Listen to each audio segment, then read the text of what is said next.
Jangan sampai ada suara lagi, tidak ada logistik. Kita sudah siapkan. Tolong di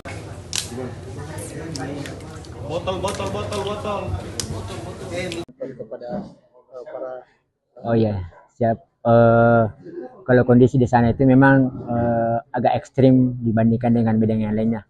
Karena bedanya itu terjal dan itu boleh dikatakan 80 derajat itu penurunan tidak bisa dijangkau oleh masyarakat biasa seperti itu.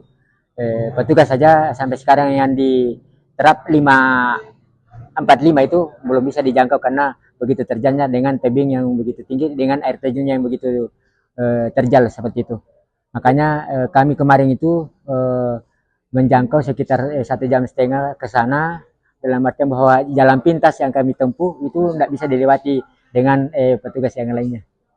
Cuma masyarakat kami yang bisa untuk tembus di situ.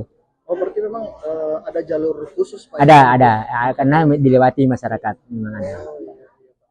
Apakah dengan bantuannya ini Pak kemungkinan bisa meningkatkan pola pencarian di para korban-korbannya? Insya Allah besok ini kami fokus dengan itu, apalagi kami sudah siapkan bagi 5 tim besok dengan masyarakat yang ada, kemampuan yang ada dengan masyarakat. Itu dalam satu tim berapa orang Pak?